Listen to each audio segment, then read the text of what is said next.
So hello guys, welcome back to my channel polytechnic सफर में आप लोगों का स्वागत है। तो आज मैं लेकर आया हूँ पॉलिटेक्निक एंट्रेंस एग्जाम के लिए केमिस्ट्री का मोस्ट इंपॉर्टेंट क्वेश्चंस। तो ये तो केमिस्ट्री का मोस्ट इंपॉर्टेंट क्वेश्चंस तो है ही है, बट मैं उससे पहले आप लोगों को कुछ चीज़ें बता दूं कि केमिस्ट्री में कुछ बदलाव हुआ था, उसके बारे में भी बात करेंगे यहाँ पर।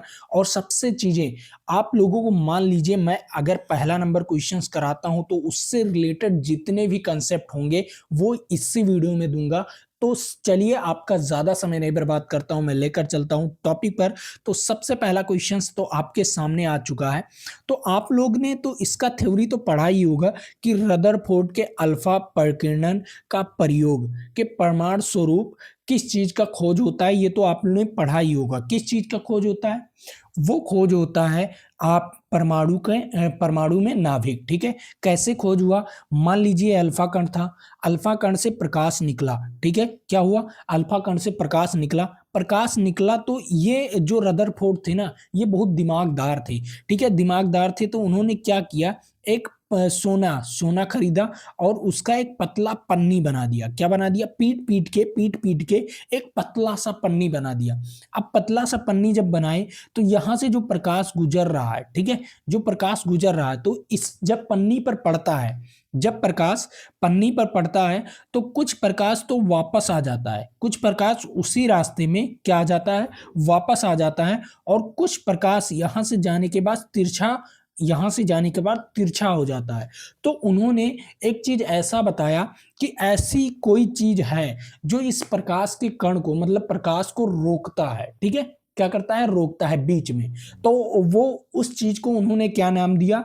परमाणु में नाभिक। कोई चीज नाभिक में ऐसी चीज है जो रोक रहा है। अभी इनको कोई एक रियलिटी नहीं पता चला क्या चीज है जो रोक रहा है, ठीक है, इस प्रकाश के प्रकीर्णन को। ठीक है, तो उन्होंने क्या कहा, परमाणु की नाभिक जो इसका अल्फा प्रकीर्णन किए थे उनमें उनको क्या खोज मिला? खोज मिला कि परमाणु में नाभिक है। उन्होंने ये बताया कि परमाणु में नाभिक है। लेकिन रदरफोर्ड ना बहुत बड़े वैज्ञानिक थे। ठीक है, उन्होंने कहा कि अभी मैं रुकूंगा नहीं, इसमें कुछ और ट्राई करूंगा। ठीक है, उन्होंने ट्राई करके तो सबसे पहले क्या किया, यहां पर आप लोगों को मैं चीजें थ्योरी बताता हूं। ठीक है, देखो क्या उन्होंने 1919 में रदरफोर्ड ने नाइट्रोजन गैस पर अल्फा प्रकीर्णन, ठीक है, नाइट्रोजन गैस पर देखो, वहां पर क्या था, वहां पर सोने की पन्नी पर था। जब उन्होंने किस चीज की खोज किया था? परमाणु में नाभिक है तो सोने की पन्नी था। लेकिन अब देखो यहां पर रदरफोर्ड ने नाइट्रोजन गैस पर अल्फा प्रकीर्णन, मतलब अल्फा के किरणों को बिखारा। ठीक है, एकदम बिछाड़ दिया। ठीक है, बिछाड़ने के बाद पहली प्रक्रिया जो क्रियात्मक नाभिक विखंडन हुआ, मतलब उसमें क्या हुआ, नाभिकीय विखंडन हुआ। ठीक है, क्या हुआ, जो नाइट्रोजन गैस था उसमें नाभिकीय विखंडन हुआ।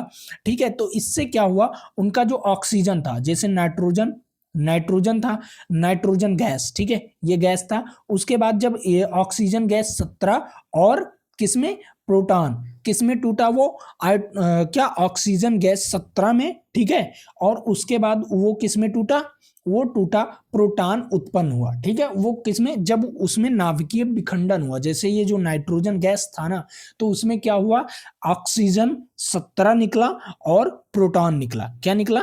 ऑक्सीजन 17 निकला और प्रोटॉन निकला।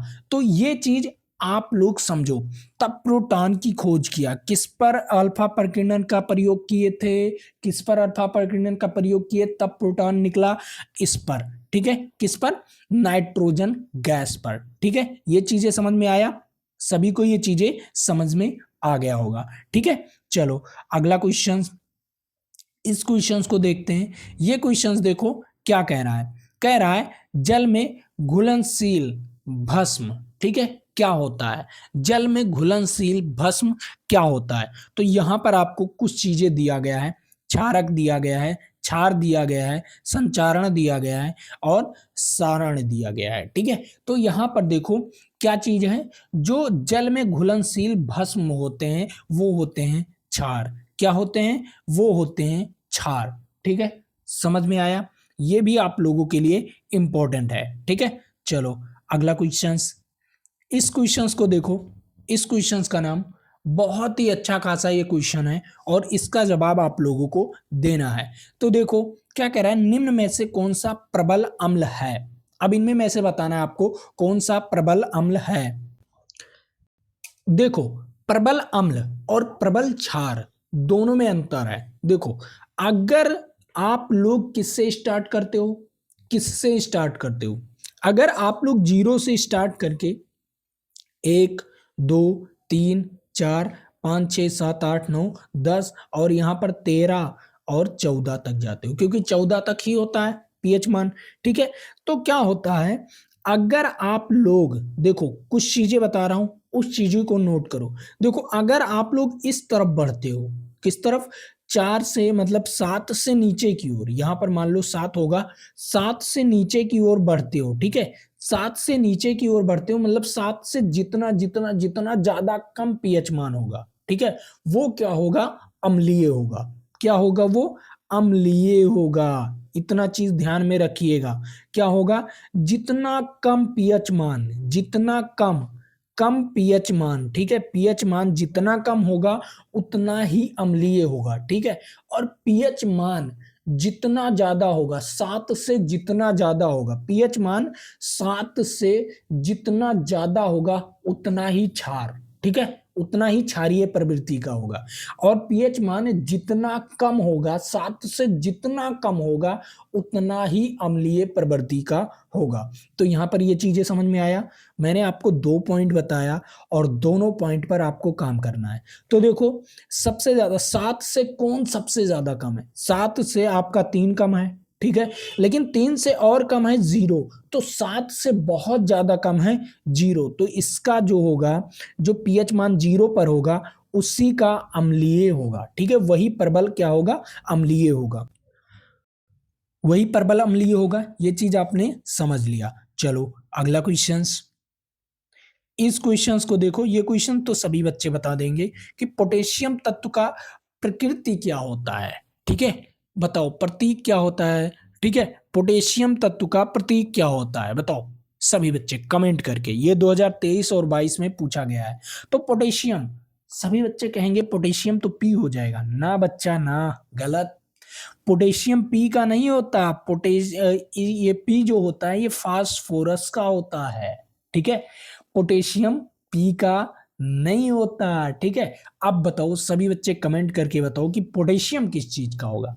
पोटेशियम होता है के का। ठीक है, किसका होता है, पोटेशियम के से लिखते हैं। ठीक है, ये चीजें समझ में आया।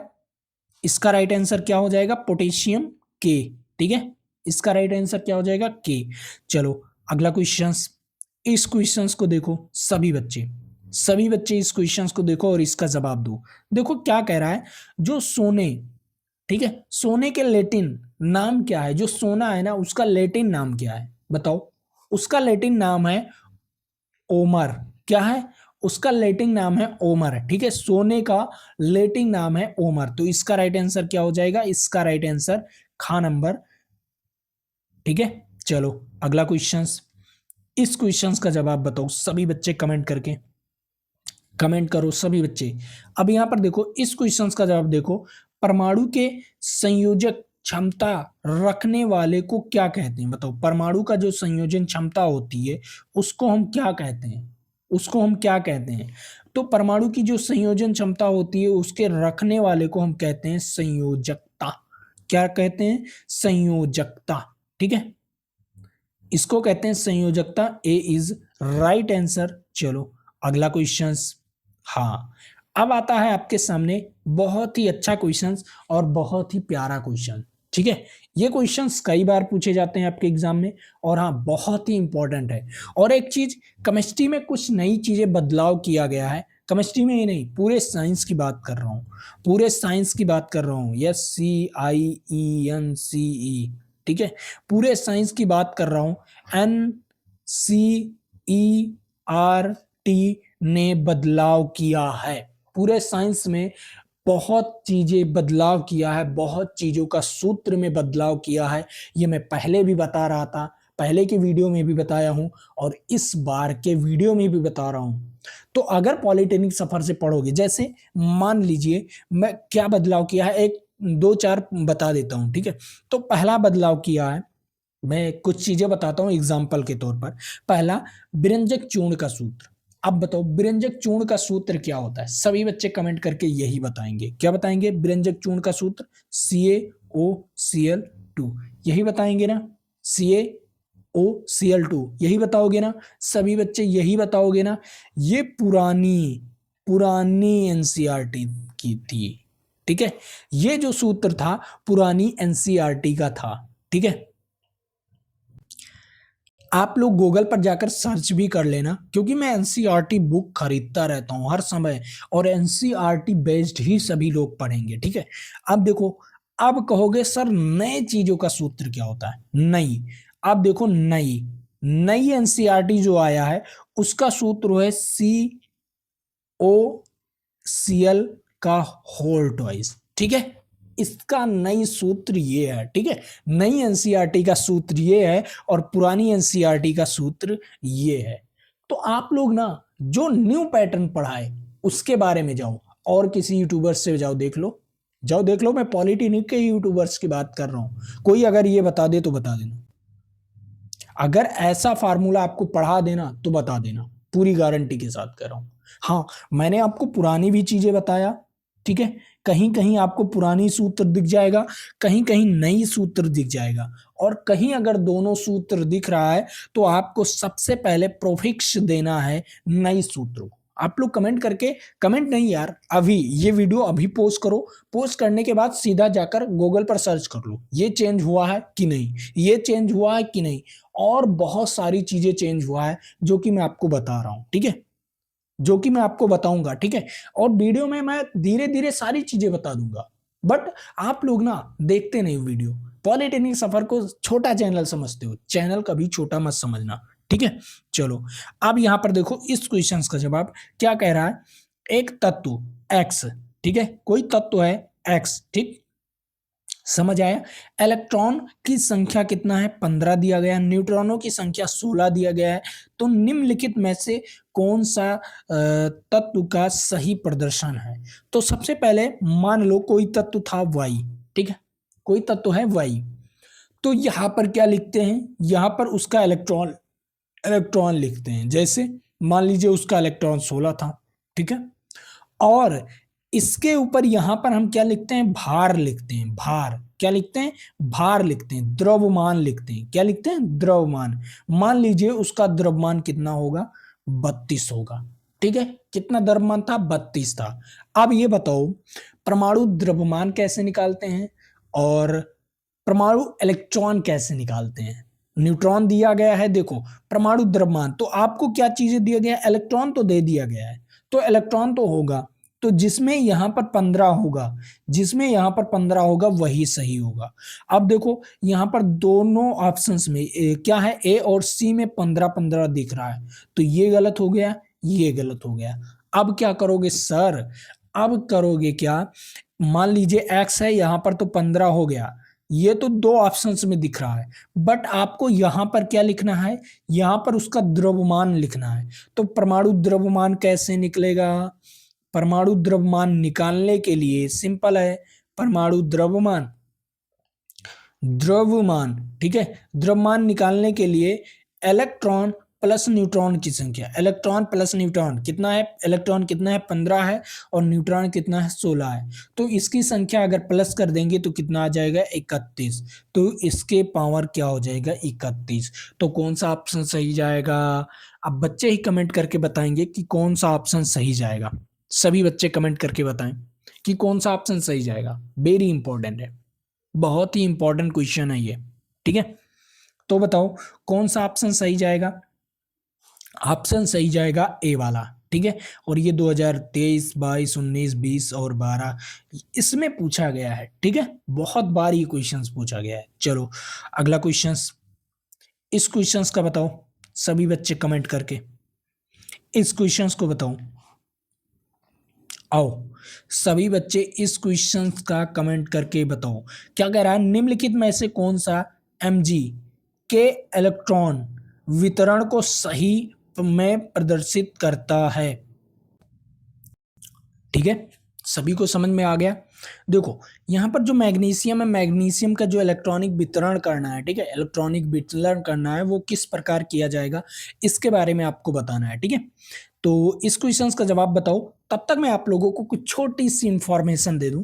इंफॉर्मेशन क्या है, सबसे पहले साइंस में परिवर्तन किया गया है एनसीईआरटी के द्वारा, ये तो इंफॉर्मेशन है, सभी बच्चों को ये जानना जरूरी है, ठीक है। कोई भी यूट्यूबर बताया नहीं होगा, लेकिन मैं आप लोगों को बता रहा हूं, ठीक है। साइंस में एनसीईआरटी ने परिवर्तन किया है, न्यू एनसीईआरटी के थ्रू कोई दूसरा फार्मूला है और पुरानी एनसीईआरटी के थ्रू कोई दूसरा पुराना है, मतलब फार्मूला है, ठीक है। अब बताओ, मैंने आपको शिखर बैच, ठीक है, मैंने एक शिखर बैच लॉन्च किया था, ठीक है, शिखर बैच, और मैंने एक लक्ष्य बैच लॉन्च किया था, ठीक है। दोनों बैचेस में मैंने नई एनसीईआरटी के थ्रू बहुत सारे क्वेश्चंस करा रखा है, ठीक है, बहुत सारे क्वेश्चन। तो बहुत सारे बच्चे कह रहे थे कि सर मुझे अपने कोर्स में ज्वाइन करना है, कैसे करूं। आप लोगों को कैसे अपना कोर्स ज्वाइन कर सकते हो, जैसे हमारा पॉलिटेक्निक सफर ऐप को डाउनलोड करोगे, ठीक है, नीचे डिस्क्रिप्शन बॉक्स में लिंक दिया है पॉलिटेक्निक सफर के नाम से, ठीक है। तो वहां से जाकर आप लोग ना उस ऐप को डाउनलोड करने के बाद लॉगिन करोगे। लॉगिन करने के बाद जो बच्चे शिखर बैच खरीदना चाहते हैं, ये सस्ता है। क्यों ये शिखर बैच क्यों सस्ता है, इसके बारे में भी मैं बता दूं। शिखर बैच आप लोगों को मात्र 49 रुपए में मिल जाएगा, लेकिन इसमें केवल वीडियो लेक्चर ही मिलेगा। क्या मिलेगा, केवल वीडियोज ही मिलेगा, ठीक है, वीडियो और पीडीएफ, वीडियो और पीडीएफ, जो वीडियो आपको वहां पर मिलेगा और पीडीएफ, ठीक है, पीडीएफ, ठीक है, ये दो चीज मिलेगा। अब आपको, अगर आपने शिखर बैच खरीदा तो इसमें यही चीज मिलने वाला है, क्योंकि ये 49 रुपए का ज्यादा का नहीं है, ठीक है। बहुत ही अच्छा कंटेंट, उसमें वीडियो कंटेंट में भी बहुत अच्छा है, ठीक है। उसके बाद मैं आपको बता दूं, आपको मैंने लक्ष्य बैच जो बच्चा ज्वाइन करेगा वो तो 299 रुपए का है। लक्ष्य बैच कितने रुपए का है, 299 रुपए का है। क्यों, इसको क्यों 299 रुपए में रखा गया है, क्योंकि इसमें बहुत पावरफुल कंटेंट है। सबसे पहले वीडियो लेक्चर है आपको, फिर डाउट सॉल्यूशन का सेक्शन है, ठीक है। उसके बाद आपको पीडीएफ तो मिलेगा ही मिलेगा, बट आप लोगों को mock test, unlimited mock test मिलने वाला है, ठीक है। तो जो बच्चे अपने लिए, अपनी जिंदगी के लिए 300 रुपए खर्चा करना चाहता है, मतलब 299 रुपए खर्चा करना चाहता है, वो जाकर अभी इस कोर्स को खरीद ले। वरना टेस्ट भी मिलेगा तो अच्छा रहेगा ना, पीडीएफ भी मिलेगा, डाउट सॉल्यूशन मिलेगा, तो अभी जाकर लक्ष्य बैच खरीद सकते हो 300 रुपए में मात्र यार।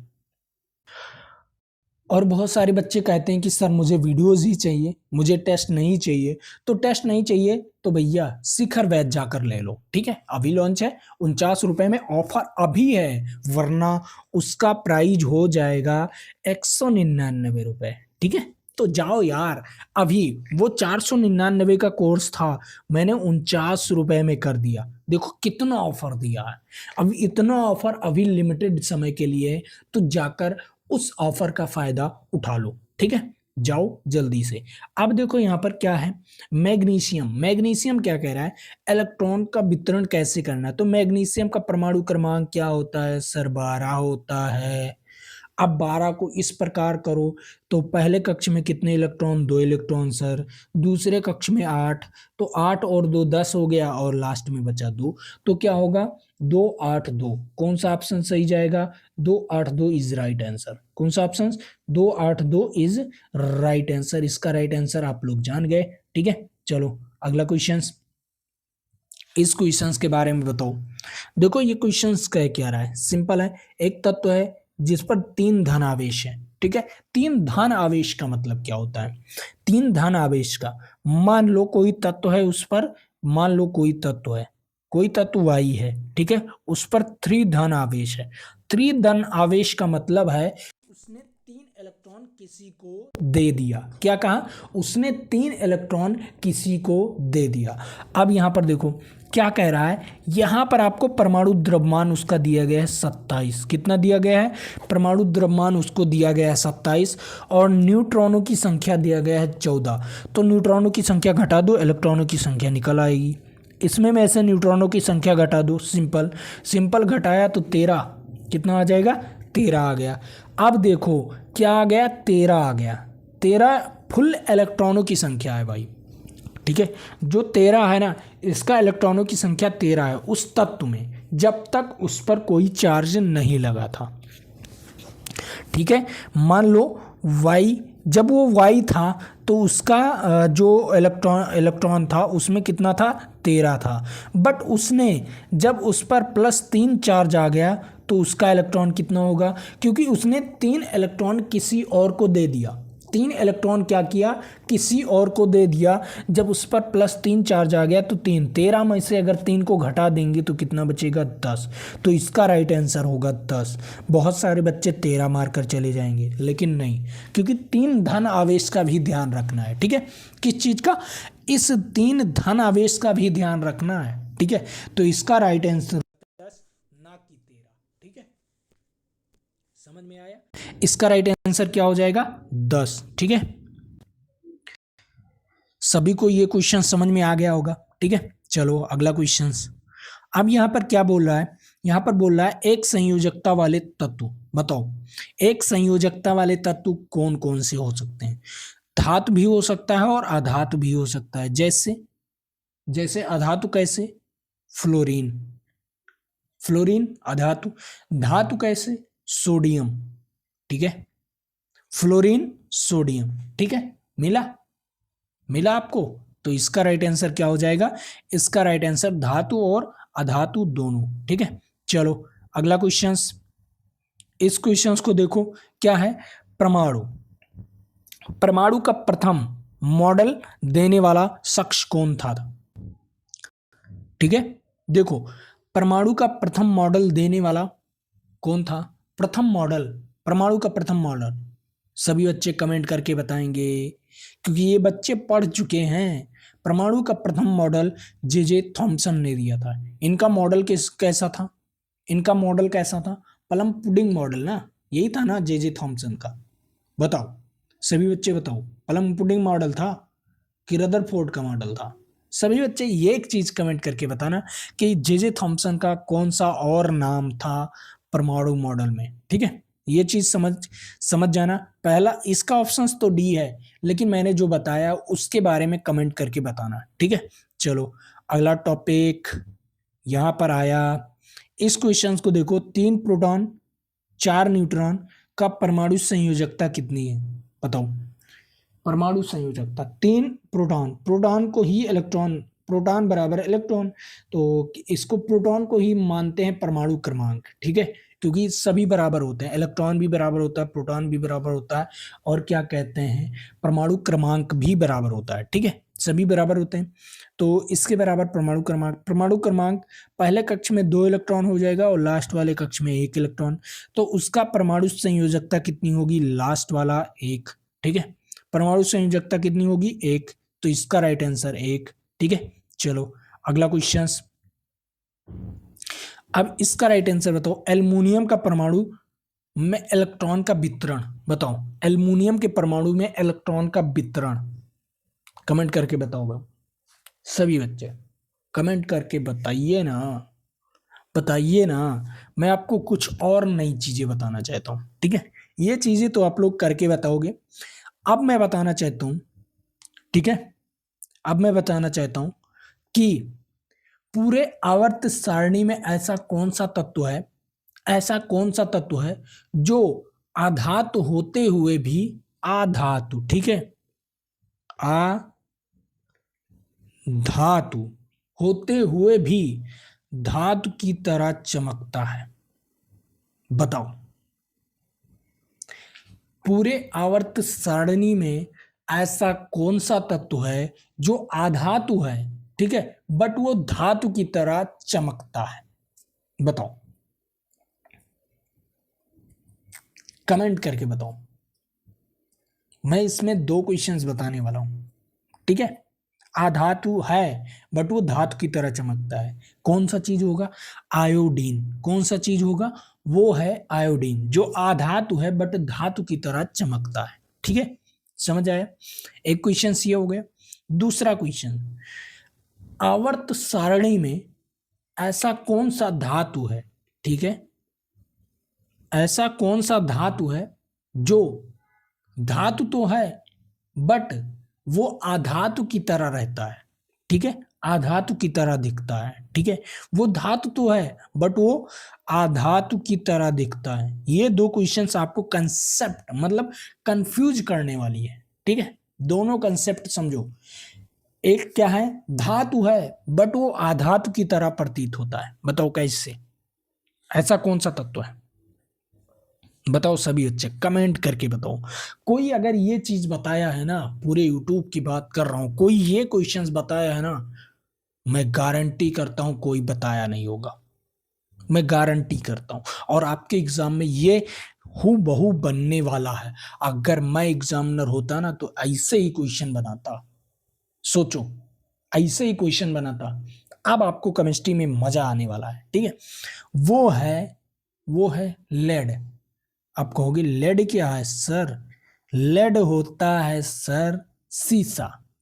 सीसा क्या है, धातु है, क्या है, सीसा क्या है, धातु है, बट वो आधातु की तरह प्रतीत होता है कि नहीं, आधातु की तरह प्रतीत होता है कि नहीं, हाँ सर, आधातु की तरह प्रतीत होता है, ठीक है, समझ आया। चलो अब इस क्वेश्चंस का जवाब दो। अभी मैं और दो क्वेश्चंस आपको बताने वाला हूं जो बहुत ही इंपॉर्टेंट है, ठीक है। देखो क्या है, एल्युमिनियम के एक परमाणु में इलेक्ट्रॉन का वितरण। देखो एल्युमिनियम एल्युमिनियम है 13, ठीक है, उसका परमाणु क्रमांक है 13। तो पहले कक्ष में कितने इलेक्ट्रॉन, 2 इलेक्ट्रॉन, दूसरे में 8, तो 8 और 2 10, और तीसरे में 3, तो 2 8 3, ठीक है, 2 8 3 कौन सा ऑप्शन, ए वाला ऑप्शन, 2 8 3 कौन सा ऑप्शन, ए वाला ऑप्शन। चलो अगला क्वेश्चन, इस क्वेश्चन का जवाब बताओ।